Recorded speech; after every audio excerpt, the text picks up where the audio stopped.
We're in a very difficult situation. Like Sidi Abdul Hakim Winter said, tradition or extradition.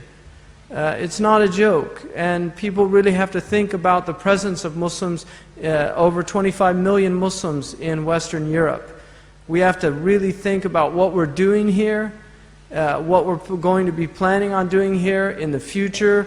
For those of you who have children, you have to really think about what's going to be the situation of your children and your children's children.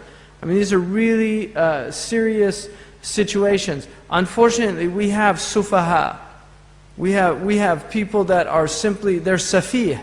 And I don't care how sincere they are. There's plenty of sincere people out there. But we have people that are fools. They're foolish people. There's people that read things and take them literally. You know, you have naql and you have aql. This is what the Shaykh's talking about. You have naql and you have aql. So unfortunately we have some naql heads out there. You know, we have people that are not using their intellect when they read verses, when they read these things. And don't think these people haven't been around since the beginning. Really, and they absolutely believe they're rightly guided. They believe they're rightly guided. And our Prophet ﷺ said in a very important hadith, يَحْمِلُ هَذَا الْعِلْمِ مِنْ كُلِّ قَرْنٍ عُدُولُهُ, that this knowledge will be carried in each generation by upright people. يَنْفُونَ عَنْهُ تَحْرِيفَ الْغَالِينَ.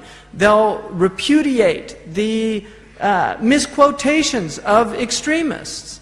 Tahrif is يُحَرِّفَ الْكَلِمَ عَنْ مَوَاضِعِهِ, is to take something out of context. So the Prophet said that rightly guided scholars will repudiate the misquotations of extremists, وَانْتِحَالَ الْمُبْطِلِينَ, and plagiarisms of people that are trying to undermine the religion or attack the religion, just fabrications, people that fabricate, وَتَأْوِيلَ الْجَاهِلِينَ, and interpretations of zealots, of ignorant people. Now there's no doubt that the Muslims we are suffering in a lot of different places. But again, this is not new. There have been many, many periods where Islam has been under siege, it's had troubles, it's had difficulties. We have two sunnah. In fact, we have three sunnah. We have the sunnah of the Prophet in Mecca. One of the things that Ibn Taymiyyah said, rahimahullah, is that there's nothing that's abrogated in Islam that if the same circumstances in which it was applicable return, then it becomes applicable. In other words, there's no absolute abrogation. There's no verse in the Quran that's absolutely abrogated, with the exception of about 4 verses in which there's no difference of opinion on. I mean, there's really only a handful of verses. All of the verses in the Quran, وَاصْبِرْ عَلَى مَا يَقُولُونَ وَهْجُرْهُمْ هَجْرًا جَمِيلًا. Allah subhanahu wa ta'ala, لَسْتَ عَلَيْهِمْ بِمُسَيْطَرٍ لَسْتَ عَلَيْهِمْ بِوَكِيلٍ لَسْتَ عَلَيْهِمْ بِجَبَّارٍ. I mean, all these verses in the Quran in which the Prophet was told to be patient, those are all applicable because that's the sunnah of Mecca. One of the things Hudayf ibn al-Yaman said, he said that in the end of time, يُخَيَّرُ الْمَرْءُ بَيْنَ الْعَجْزِ وَالْفُجُورِ. And one of the Sahaba, one of the Tabi'een listening to this said, قَبَّحَ اللَّهَ الْعَجْزِ. He said, قَبَّحَكَ اللَّهَ أَنْتَ. He said, الْعَجْزُ خَيْرٌ مِنَ الْفُجُورِ. That there will be a time when people will be given a choice between powerlessness and between going to extremes. Fajara means to go beyond a limit. And one of the Tabi'een heard him say that, and he said, may Allah make ugly powerlessness. And he said, may Allah make you ugly. Powerlessness is better than going to outside of the boundaries. So the sunnah of ittihad, the sunnah of being oppressed, is Mecca. Look how the Prophet ﷺ behaved.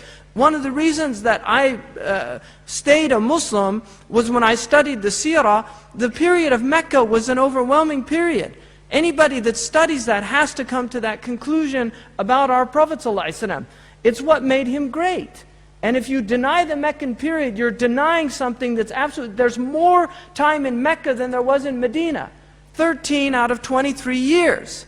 So if you deny the Meccan period and just say that that was all just strategies until he got into power, and then at that point you stop forgiving, and you stop overlooking, and you stop, I mean, that's as if our Prophet ﷺ, and may Allah, we seek refuge in Allah from misunderstanding who the Messenger of Allah is. كَانَ أَحْلَمَ النَّاسِ. The Prophet ﷺ was the most forbearing of people. And this is what we have to return to our community. Because we've created a culture, there's a culture now in which people can't see any other way out than this reactionary mode. And we've been spinning our wheels for far too long, and the Muslims really need to think at a deeper level. You know, Einstein, and it's useful, the hikmah is wisdom. Wherever it is, wherever you find it, you should follow it. Einstein said the definition of madness is to do the same thing over and over again and expect different results.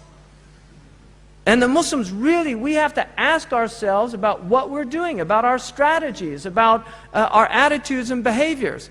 And then finally about Denmark, because you're having your demonstration tomorrow, I find it really odd that the very thing that we are accusing so many people in the West of doing towards the Muslims, that we blame all the Muslims for the actions of a handful of people.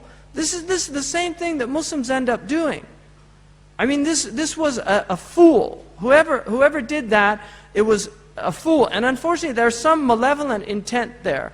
I don't have any doubt, because it wasn't like an artist who drew some pictures and then there was an editorial decision about whether they print them or not. It was actually somebody who wanted to find somebody to do this. But part of this, unfortunately, and we have to be honest, part of this is the Muslim community in Denmark has failed to be an upright community. Some of the really serious social problems with Muslims in Europe are occurring in Denmark. And you can study the situation there, because there's plenty of statistics that have been done on this. And that's what we have to ask ourselves as a community. Have we been honoring our Prophet? In other words, have we done anything in our behavior in these lands that has led to people having a bad opinion of who our Prophet ﷺ is? Because we're ambassadors of the Messenger of Allah. We are his ambassadors. And people are going to judge him based on our actions. And you cannot honor your Prophet by dishonoring his Sunnah. You cannot honor your Prophet by dishonoring his Sunnah. If you want to honor the Prophet ﷺ, really, if you want to honor him, then practice his character. Practice his moral probity. Practice his excellence and his virtue towards people. Practice his forgiveness. Practice his ability to smile despite all of the incredible difficulties. This is an age, unfortunately, it's an age of brawling. We're dealing with people now that we've gone down into the ghetto and we're just swinging it out. This is not an age of discussion. This is not an age of discourse. This is something the poet Yeats said in a poem that he wrote in the earlier part of the last century. He said, "Come, let us mock at the great, that had such burdens on the mind and toiled so hard and late to leave some monument behind, nor thought of the leveling wind." And then he goes on, "Come let us mock at the wise, come let us mock at the good," and finally mock mockers after that never lifted a hand maybe to help good, wise, or great, to bar that foul wind out, for we traffic in mockery. And this is the age that we're living in. It's not an age of virtue. It's not an age that respects the other. And this includes the Muslim and the non-Muslim alike. I mean, this is the age that we're living in. And Islam is a high religion, and it calls to the highest human ideals. And we as Muslims have to live up to that. If we want to have the moral high ground, if we want to have the moral high ground where the sacred is honored, then we have to honor the sacred in ourselves and in others. But if we lose that moral high ground, then we sound like hollow men. We sound like hollow men. We've lost our moral high ground.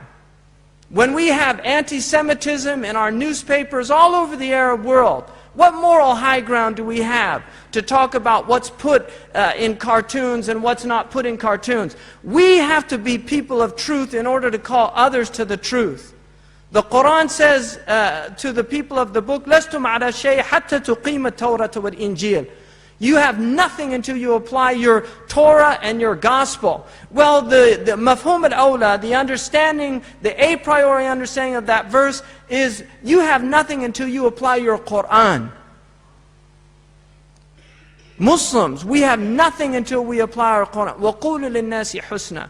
We condemn this, and we recognize the double standards in the West. When you have people now that are being prosecuted in England for holding up a sign, cut off the heads of anybody that criticizes the Prophet Muhammad, I mean, that person's not going to go and cut off anybody's head. They're just expressing, and it's more silliness, but if you're going to prosecute him for inciting to hatred, then attacking the Messenger of God, something that 1.3 billion people hold sacred, that's not inciting to hatred. So there are double standards here, and we recognize those double standards, and I'm opposed to those double standards. But I also recognize the fact that we as Muslims will not have a strong moral voice until we ourselves are applying our truths. We have to do it ourselves. And Denmark is a nation of good people. And this stupidity of demonizing an entire nation because of the actions of one or two fools in that nation, that is as silly as condemning the Saudi Arabians for the actions of a handful of Saudi Arabians and their criminal activities. The Danish defend human rights in the Muslim world. The embassies that were in Egypt, the Danish embassy actually is involved in monitoring human rights transgressions in prisons in Egypt. I mean, this is the work that the Danish have been doing. And trampling on their flag is absolutely unacceptable. First of all, the flag has a religious symbol on it, which is the cross. And second of all, Allah subhanahu wa ta'ala says, لَا تَسُبَّ الَّذِينَ يَدْعُونَ مِن دُونِ اللَّهِ فَيَسُبَّ اللَّهَ عَدْوًا بِغَيْرِ عِلْمٍ. Do not curse the idols of other peoples, because they will curse God. So there's people that will take the Saudi Arabian flag that has La ilaha illallah Muhammad Rasulullah and stomp on it as a retaliation. And the Prophet said, let not one of you curse his parents. They said, how do we curse our parents? By cursing their parents. And they in turn curse your parents. These are the type of things that we have to break down as a community. I really believe the onus is on us. We have to tell them who our Prophet ﷺ is. Whoever that caricature was, I don't recognize him, because that's not my Prophet. That's some poor man's projection in his own self of complete misunderstanding. And I reject that. And I reject any insult or denigration. Our Prophet ﷺ, we honor him and we love him, but we should honor him and love him by living up to his words, by living up to his religion, and then by telling people about him, who he was. Not just in our words, but in our actions. Jazakumullah khairan wa assalamu alaikum. الحمد لله رب العالمين اللهم صل وبارك على سيدنا محمد وعلى آله وصحبه